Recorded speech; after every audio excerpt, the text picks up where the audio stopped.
was the fucking mess you made. I can fix it! How the fuck are you gonna do that? We're getting robbed back there. Take him out! I believe they brought that shit. Fuck you guys up! The movie opens with Rory, a deeply troubled man, pouring his heart out to his therapist, Dr. Donna. He openly admits that his failed marriage was entirely his fault. No resentment toward his ex-wife, just full accountability for his mistakes. Donna, however, keeps pressing, trying to see if there's any way to mend things. Rory hesitates, convinced it's a lost cause. But then, she brings up his son, suggesting that maybe there's still a chance to rebuild that relationship. Rory struggles to find a reason to believe that would work. Later that night, the tone shifts drastically. A group of men grab a young guy and drag him into a brutal interrogation. They shove him underwater. He's gasping, panicking, desperate to stay alive. In his frantic state, he starts making promises, swearing he'll fix whatever went wrong. He insists he has a crew ready to make things right. Cut to a bar scene.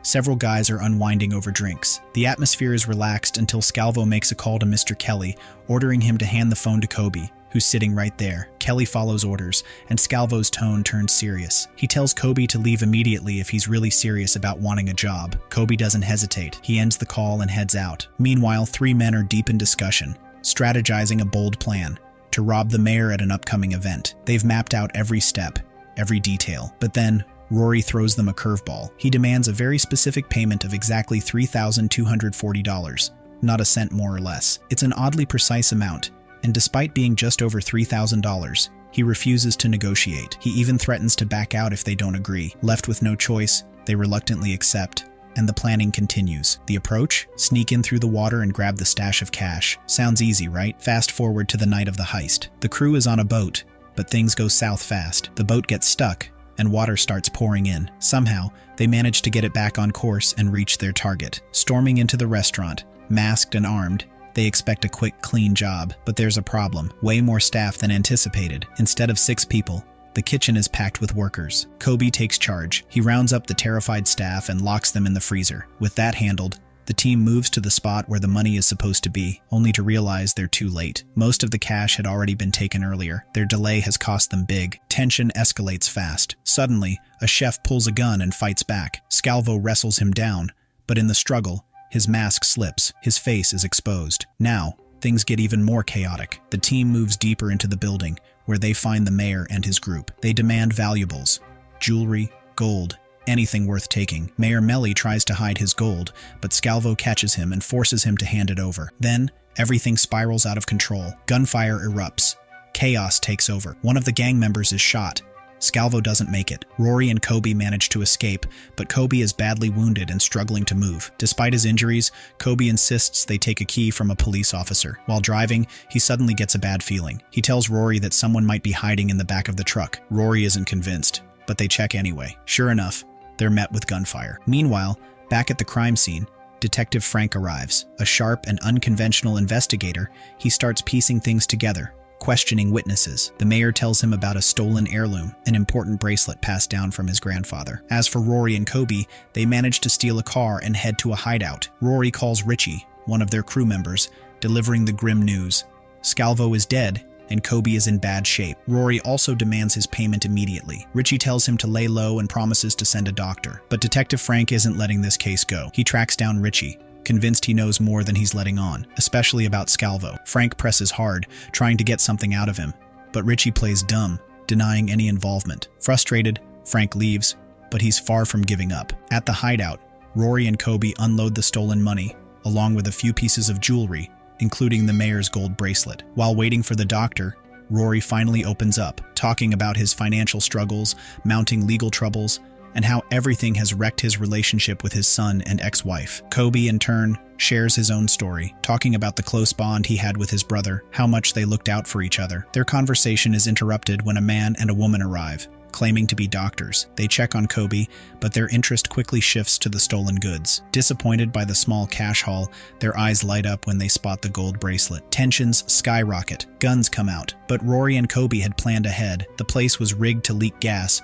turning it into a death trap if anyone fired. Their clever setup gives them the upper hand. With the fake doctors outmaneuvered, Rory and Kobe manage to escape unscathed. Moments later, the hideout explodes into flames, completely destroyed. Meanwhile, Richie is busy updating his boss, Bessie, about Detective Frank snooping around. Apparently, Frank is looking for the two thieves who stole the mayor's bracelet. Out of nowhere, Rory shows up at Dr. Donna's office, uninvited and in a rush. She's busy, but his urgency catches her attention, so she steps out to talk. Rory pitches a wild idea, staging a fake hostage situation with her as the victim. Surprisingly, it's not as crazy as it sounds. They had planned this in advance. Donna is in on it and agrees. Together, they head back to the hideout, where Kobe is still sprawled out, injured. Even though Donna no longer practices medicine, she has enough experience to help. Introducing herself as Dr. Donna, she begins treating Kobe. As she works, she and Rory exchange tense words. Donna seemed cooperative, but behind the scenes, she secretly called the cops. She believed Rory's mental health record would keep him from facing serious jail time, even if he was arrested. Soon enough, police swarmed the building, leaving Rory and Kobe with no choice but to run. To their shock, Donna jumped into the car with them. She refused to let them face a shootout alone, saying she couldn't just stand by and watch them die. Their escape turned into a high-speed chase. Rory drove like a madman, weaving through traffic, dodging police cars, and even avoiding a helicopter tracking them from above. Against all odds, they managed to shake off the cops and headed straight for Mr. Kelly's bar, hoping to lay low. Not long after, Frank arrived at the bar, sending a wave of panic through the place. People scrambled to hide, expecting a bust, but Kelly stayed calm. Instead of arresting anyone, Frank made it clear he just wanted the mayor's stolen bracelet. Once the crew handed it over, things took an unexpected turn. Kelly left with Donna, making it look like he was rescuing her from the robbers. Mere moments after they left, an explosion rocked the bar, but once again, Rory and Kobe managed to escape unharmed. Wasting no time, they hit the road, hopped on a bus, and started brainstorming their next move. The plan? Go after the mayor one last time,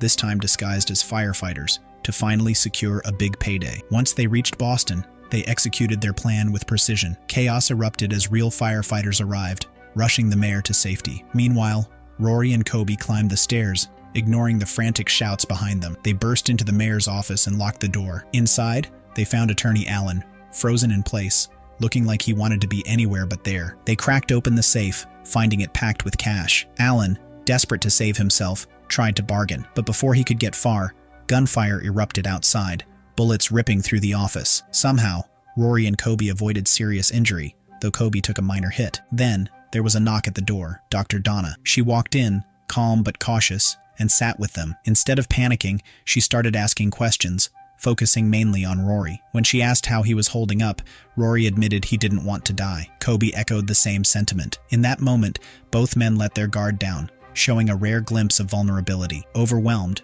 Rory said he was ready to turn himself in, but Donna advised against it. She told him to keep running. Then, she left with Allen, leaving Rory and Kobe to figure out their next move. Realizing they needed a major distraction, the two grabbed bundles of cash from the safe and started throwing them out the window. As money rained down onto the streets, chaos erupted. People swarmed to grab the bills, civilians and cops alike. The mayor, trying to save face, publicly denied that the money was his, only making things messier. In the middle of the frenzy, Rory and Kobe seized the moment. They bolted, hijacking a fire truck for their getaway. Everything seemed to be going smoothly, until another truck suddenly slammed into them. Their escape came to a crashing halt. Before they could react, Detective Frank appeared, gun drawn, ready to bring them in. Kobe tried to reason with him, but it was clear negotiations weren't going anywhere. The next thing we see, Rory and Kobe are locked in a prison cell. Meanwhile, at the airport, the tables turned on the mayor. Just as he was about to flee, police intercepted him, unraveling his entire scheme. He was arrested on the spot. With him out of the picture,